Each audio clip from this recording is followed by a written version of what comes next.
लेकिन real world में ऐसा होता नहीं है। जब देश बनते हैं तो सही और गलत सारे तरीके अपनाए जाते हैं। ये जो डॉक्यूमेंट था ये कंडीशनल एग्रीमेंट था। इसका मतलब ये नहीं कि कश्मीर इंडिया का पार्ट बन गया। ये जो हमारी फौज के अंदर मुस्लिम लोग हैं, एक ये भी पॉसिबिलिटी हो सकती है कि वो उनके साथ जाके मिल जाए। जब ये लोग बारामूला पहुंचे तो इन लोगों ने इतनी ज्यादा तबाही मचाई कि वहां के लोग आज तक वो चीज भूल नहीं पाए। जैसे जैसे टाइम बढ़ रहा था वैसे पाकिस्तान का कश्मीर को लेकर ऑब्सेशन भी बढ़ रहा था। उनका ये कहना था कि जब 1-1.5 साल से युद्ध चल रहा था तो उसको थोड़ा और एक्सटेंड कर लेते, पूरा एरिया ले लेना चाहिए था। जो भी चीजें मैंने बताई पाकिस्तान ने यूएन के अंदर खुद एक्सेप्ट करी है और ये ऑन पेपर है। 1947 में जब अंग्रेज भारत छोड़ के जा रहे थे तो 15 अगस्त को जो हमें हिस्सा मिला था उसमें 40% के करीब जो रियासतों का हिस्सा था वो हमको नहीं मिला था। और अंग्रेजों ने ये कहा था कि रियासतों की मर्जी है, वो चाहें तो इंडिया के साथ जाके जुड़ सकते हैं या फिर पाकिस्तान के साथ जाके जुड़ सकते हैं या फिर वो चाहें तो इंडिपेंडेंट रह सकते हैं। देखिए 565 के करीब रियासतें थी। अगर मैं पाकिस्तान वाला पार्ट हटा दूं तो फिर भी 535 के करीब रियासतें थी। इन सब को जोड़ के एक देश बनाना था और ये कोई मजाक बात नहीं थी। इसका काम दिया गया था सरदार वल्लभ भाई पटेल को, जो हमारे उस समय के डेप्यूटी प्राइम मिनिस्टर थे। ये कायदा तो ये कहता है कि सारी रियासतों से पूछा जाता, अगर उनका मन होता इंडिया के साथ जुड़ने का तो ठीक है, वरना कोई बात नहीं। लेकिन रियल वर्ल्ड में ऐसा होता नहीं है। जब देश बनते हैं तो सही और गलत सारे तरीके अपनाए जाते हैं। जो छोटी रियासतें थी उनको तो कॉन्सिक्वेंसेस पता थे, उन्होंने विद्रोह भी देखा था, तो उनकी हिम्मत नहीं थी कि इंडिया के अगेंस्ट में जाए, वो इंडिया से आके मिल गई। बाकी जो रियासतें थी कुछ को प्यार से मनाया गया, कुछ को डराया गया और अलग अलग तरीके अपनाए गए। और ये जितनी भी रियासतें इंडिया के साथ आके मिली थी इनसे एक डॉक्यूमेंट साइन कराया गया था, इंस्ट्रूमेंट ऑफ एक्सेशन, जिसे विलय पत्र भी कहते थे। और ये विलय पत्र हर एक रियासत के लिए सेम था, वर्ड बाय वर्ड। तो पटेल जी ने अपना काम बहुत ही अच्छे से निभाया, सारी रियासतों को इंडिया से जोड़ दिया। बस 3 जगह बात आके फंसी, एक जूनागढ़, दूसरा हैदराबाद और तीसरा जम्मू एंड कश्मीर। जूनागढ़ की जो आबादी थी वो हिंदू थी और जो वहाँ का राजा था वो मुस्लिम था और उसका बिल्कुल मन नहीं था कि वो इंडिया के साथ जुड़े और वो पाकिस्तान के साथ जुड़ना चाहता था। तो 15 सितंबर 1947 को उसने जाके एक एग्रीमेंट साइन किया पाकिस्तान के साथ और जूनागढ़ को जाके पाकिस्तान में जोड़ दिया। कायदे में अगर देखा जाए तो जो भी रियासत चाहे वो पाकिस्तान के साथ जुड़ना चाहे वो इंडिया के साथ जुड़ना चाहे, ऐसा वो कर सकती थी। तो वहां पे विद्रोह करा दिया गया और जो राजा था जूनागढ़ का वो भाग के पाकिस्तान चला गया। और जब वहां पे शांति हुई तो वहां पे प्लेबिसाइड हुआ। प्लेबिसाइड यानी कि वहां की जनता वोटिंग के थ्रू डिसाइड करेगी कि उसको पाकिस्तान के साथ जाके मिलना है या फिर उसको इंडिया के साथ जाके मिलना है। और जब वहां पे प्लेबिसाइड हुआ तो 99% वोटिंग इंडिया के साथ जुड़ने के लिए आई। अच्छा, इसमें एक इंपॉर्टेंट चीज और है कि जब अंग्रेज जा रहे थे तो उन्होंने पाकिस्तान और इंडिया दोनों का जो डिफेंस है वो अपने हाथ में रखा था। दोनों के जो कमांडर थे वो अंग्रेज थे और ये बहुत ही अच्छी चीज थी, क्योंकि अगर ऐसा नहीं होता तो बहुत सारी लड़ाइयां और होती। और अब बचे थे हैदराबाद और जम्मू एंड कश्मीर। हैदराबाद का जो राजा था वो मुस्लिम था और वो भी पाकिस्तान के साथ जाके जुड़ना चाहता था, लेकिन प्रैक्टिकली पॉसिबल नहीं था क्योंकि हैदराबाद एकदम बीचों बीच था, तो ये चीज पॉसिबल नहीं थी। और दूसरी चीज, जूनागढ़ में उसने देखा था कि राजा का क्या हाल हुआ था, तो वो डरा भी हुआ था। तो उसने गवर्नमेंट ऑफ इंडिया के साथ एक एग्रीमेंट साइन किया जिसे स्टैंड स्टिल एग्रीमेंट भी कहते हैं। इस स्टैंड स्टिल एग्रीमेंट का मतलब था कि अभी जो चीज जैसी है वैसी ही रहेगी, 1 साल के बाद डिसाइड होगा कि पाकिस्तान के साथ जाना है या फिर इंडिया के साथ जाना है।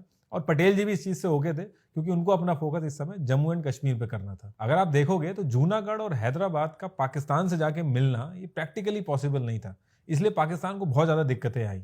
अगर वो जैसे तैसे करके पाकिस्तान के साथ जुड़ भी जाते तो वही हाल होता जो बांग्लादेश का हुआ। लेकिन जम्मू एंड कश्मीर का बॉर्डर पाकिस्तान से लगा हुआ था और जिन्ना ने जूनागढ़ के अंदर देखा था कि प्लेबिसाइड हुआ था तो बहुत ज्यादा होपफुल थे कि कश्मीर के अंदर भी अगर प्लेबिसाइड होगा तो फैसला उनके हक में जाएगा, क्योंकि मुस्लिम मेजोरिटी वहां पे ज्यादा थी।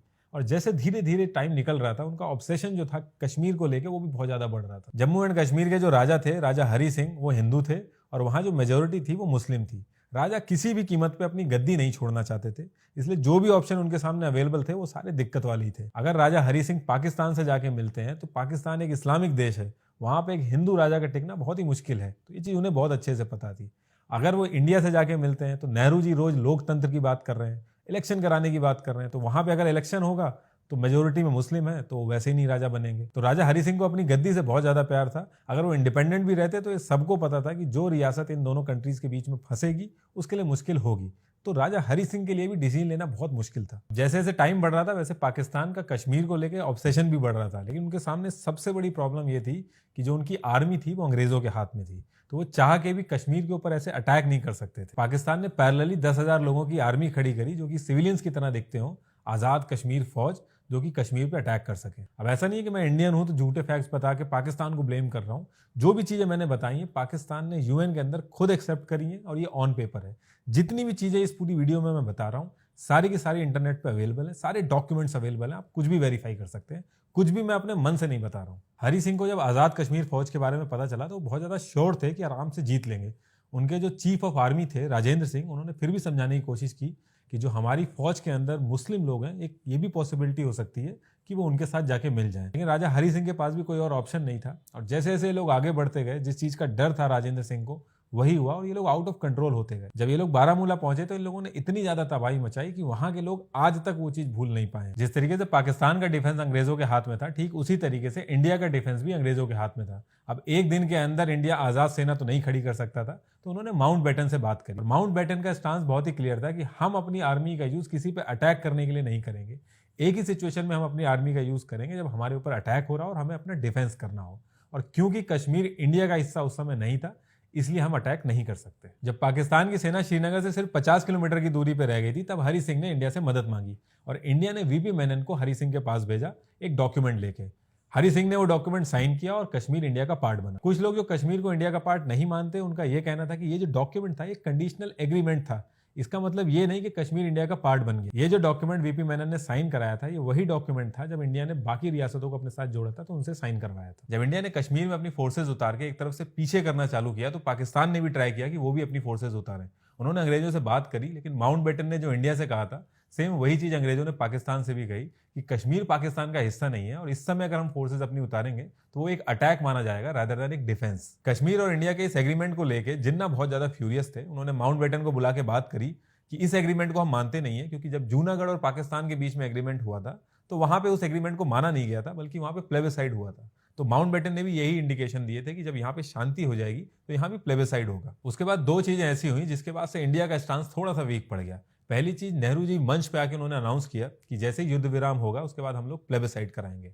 और दूसरी चीज, जब ये 1-1.5 साल से युद्ध चल रहा था तो इस पूरी कंट्रोवर्सी को रिजॉल्व कराने के लिए नेहरू जी यूएन चले गए। अब जो लोग यूएन जाने से खुश नहीं थे, उनका यह कहना था कि जब 1-1.5 साल से युद्ध चल रहा था तो उसको थोड़ा और एक्सटेंड कर लेते और पूरा एरिया ले लेना चाहिए था rather देन यूएन जाने के। यूएन के अंदर भी जो हम लोगों ने कंप्लेन करी थी वो चैप्टर 6 के थ्रू करी थी, चैप्टर 7 के थ्रू नहीं। अब दोनों में डिफरेंस ये होता है कि जब आप चैप्टर 6 के थ्रू कंप्लेन करते हैं तो जो भी रेजोल्यूशन आता है यूएन की तरफ से वो आपको मानना या ना मानना वो आपकी मर्जी है। लेकिन जब चैप्टर 7 के थ्रू आप कंप्लेन करते हैं तो जो भी रेजोल्यूशन आता है यूएन का वो आपको मानना मैंडेटरी होता है। फिर यूएन का रेजोल्यूशन आया जिसमें 3 पॉइंट थे। पहला पॉइंट उसमें से यह था कि जो भी जहां पे है वहीं पे रुक जाए और लड़ाई को आगे कंटिन्यू ना करे। दूसरा पॉइंट उसमें यह था कि पाकिस्तान की फोर्सेस को कश्मीर को पूरी तरीके से खाली करना होगा और उसके बाद इंडिया की फोर्सेस पीछे हटेंगी। तीसरा पॉइंट यह था कि जब ये दोनों फोर्सेस पीछे हट जाएंगी तो वहां की जनता डिसाइड करेगी कि उनको पाकिस्तान के साथ जाना है या फिर इंडिया के साथ जाना है या फिर इंडिपेंडेंट रहना है।